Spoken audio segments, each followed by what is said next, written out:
चलो बच्चों सॉल्व करते हैं क्वेश्चन नंबर 9। क्वेश्चन नंबर 9 है prove that the sum of the squares of diagonals of parallelogram is equal to sum of the squares of its sides. ठीक है, figure हमें दिया नहीं है, फिगर एक ऐसे ही कंसिडर किया है। ये पैरेललोग्राम है, उसको नेमिंग किया है पी क्यू आर एस। ठीक है, तो कंसिडरेशन वहां शो करना होगा। Let quadrilateral P Q R S be the parallelogram, let PQ and QS be the diagonal, PQ and QS be the diagonal intersecting at point T। अगर दो diagonal है तो वो एक दूसरे को कहीं ना कहीं इंटरसेक्ट करेंगे। ठीक है, तो एक इंटरसेक्टिंग पॉइंट होगा, तो let's say T be the intersecting point. अभी हमें प्रूव क्या करना है, उन्होंने जो स्टेटमेंट दिया है कि prove the sum of the squares of the diagonals, यानी दोनों डायगोनल के स्क्वायर का सम, यानी P R square plus Q R square is equals to sum of squares of its sides, यानी चारों साइड्स के स्क्वायर्स का सम, यानी P S square plus S R square plus R Q square and P Q square. ठीक है, इनका addition ये हमें प्रूव करना है। ठीक है, तो इन parallelogram diagonal P R and Q S bisect each other. Parallelogram की प्रॉपर्टी है कि उसके दोनों डायगोनल एक दूसरे को इंटरसेक्ट करती है, लेकिन बाइसेक्ट एक दूसरे को बाइसेक्ट करती है। बाइसेक्ट करना यानी जब कोई लाइन एक दूसरे को बाइसेक्ट करती है तो वो एक दूसरे को इक्वल पार्ट्स में डिवाइड करती है। फॉर एग्जांपल, ये एक लाइन है और ये इसको अगर बाइसेक्ट कर रही है तो इसको बाइसेक्ट करेगी तो इसको ये साइड को इक्वल पार्ट्स में डिवाइड करेगी।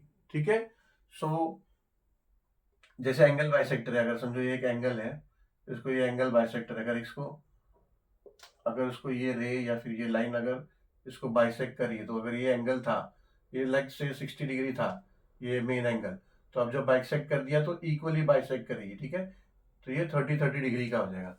ऐसे ही कोई साइड है, कोई लाइन है, अगर उसको बाइसेक्ट कर रही है दूसरी लाइन, तो उसको इक्वल पार्ट्स में डिवाइड करती है। तो this is the property of parallelogram that the diagonals of parallelogram bisects each other. ठीक है, सो अगर ये प्रॉपर्टी है, so we can say that PT is equals to RT, यानी अगर ये डायगोनल है, फॉर एग्जांपल ये डायगोनल है QS, अगर इसने PR को बाइसेक्ट किया टू इक्वल पार्ट्स में, तो क्या होगा, PT is equals to RT हो जाएगा। PT is equals to RT, या फिर बोलो दोनों PT और RT is half of PR, ऐसा बोल सकते हैं, ऑब्वियसली बोल सकते हैं। ठीक है, जब अगर उसने बाइसेक्ट किया तो दोनों हाफ हाफ हो गए, दोनों एक दूसरे के इक्वल हो गए और दोनों हाफ हो गए PR के। सेम अगर ये PR है, अगर इसने QS को बाइसेक्ट किया, so then we can say that QT is equals to ST is equals to half of QS। ठीक है, चलो अभी इतना तो हमें पता चल गया। अब if you want to prove as what is asked to prove here, so we have to consider two triangle। अभी ये जो पैरेललोग्राम है इसमें अब देखो ये शेड किया है, ये एक ट्राइंगल हो गया एंड देन ये एक ट्राइंगल हो गया। ठीक है, तो ये दोनों ट्राइंगल पकड़ो, या फिर ऐसा भी कर सकते हैं हम कि ये ट्राइंगल पकड़ सकते थे। ठीक है, ये ट्राइंगल ले सकते थे, उसके ऊपर का ये ट्राइंगल कंसीडर कर सकते थे और ये नीचे का। ठीक है, बट ये और ये कंसीडर करते हैं, चलो ठीक है, कोई वैसा भी कर सकते थे, ऐसा भी प्रूव कर सकते हैं। तो पहली बात अभी प्रूव करने के लिए हमें ये पता चला कि ये बाइसेक्ट कर रहे हैं एक दूसरे को और हाफ हाफ के, मतलब ये टी जो है, अगर समझो ये ट्राइंगल लिया हमने पी और आर, अगर ये पी क्यू आर ये ट्राइंगल लिया और उसका ये साइड लिया पी आर, अगर ये क्यू टी, अगर ये लाइन इस साइड को पी आर को अगर ये बाइसेक्ट करिए for example, then this T becomes the mid point, this T becomes the midpoint, QT becomes the median, and so in this triangle we can apply Apollonius theorem। ठीक है, चलो in triangle PQR QT is a median। ठीक है, ये हमें कहां से हुआ, अब इसको हमने इक्वेशन नंबर 1 दिया है, तो from equation 1 so therefore we can say that, अभी इसमें अपोलोनियस थ्योरम का फॉर्मूला अप्लाई करेंगे। अपोलोनियस थ्योरम क्या होता है? P Q square plus Q square is equal to Q T square plus P Q square plus Q R square is equal to 2 QT square plus 2 PT square ले लो या फिर RT square ले लो। ठीक है, so P Q square plus Q R square is equal to 2 into QT square plus PT square. PT square ले सकते हैं या RT स्क्वायर, दोनों ले सकते हैं, because it is dividing them in equal parts. ठीक है, and reason here will be Apollonius theorem.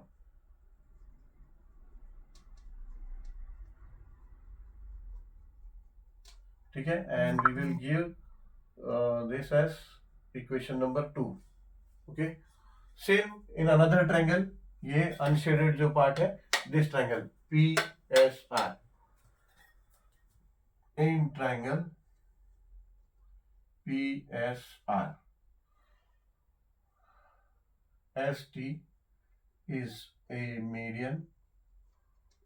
ठीक है, same how we are saying it's median, we are saying from equation 1 from 1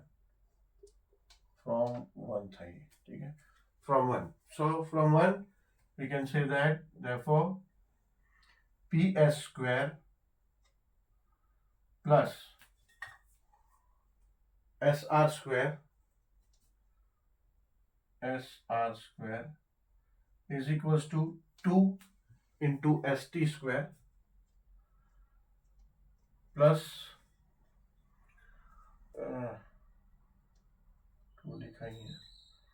plus 2 into ST square plus PT ले लो या फिर RT ले लो, same है।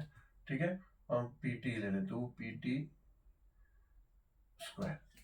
ठीक है, तो ये हो गया as per Apollonius theorem.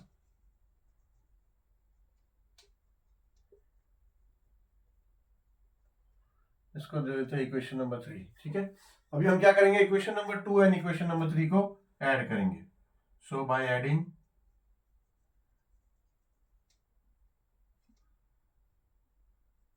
Equation 2 and 3, तो अभी ये लेफ्ट हैंड साइड ऐड होगा, लेफ्ट हैंड साइड एक, दोनों लेफ्ट हैंड साइड को एक साइड ऐड होगा और दोनों राइट हैंड साइड एक तरफ ऐड होगा। ठीक है, देयरफॉर क्या हो जाएगा, P Q square plus Q R square. ठीक है, ये इसका लेफ्ट हैंड साइड हो गया इक्वेशन नंबर 2 का। अब प्लस इक्वेशन नंबर 3 का लेफ्ट हैंड साइड हो जाएगा P S square plus S R square. ठीक है, ये तो हो गया इज इक्वल्स टू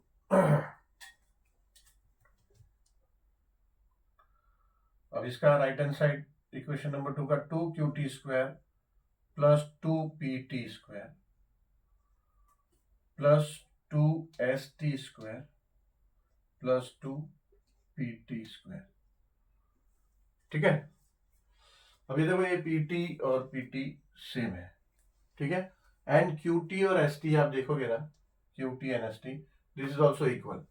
ठीक है, तो QT और ST है तो you can write 2 QT and 2 QT, 2 ST S 2 QT, या फिर 2 QT 2 ST का 2 ST भी 4 ST भी लिख सकते हैं, क्योंकि QT और ST इक्वल है। ठीक है, तो QT 2 QT और 2 ST, इसको आप 4 QT लिखो या फिर 4 ST लिखो, दोनों चलेगा।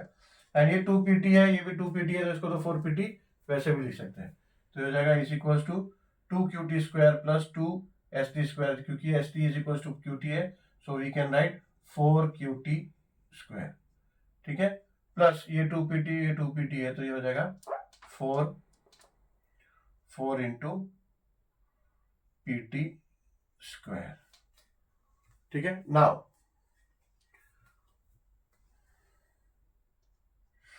ये 4 है। अब ये QT is equals to ST is equals to QS, half of QS है।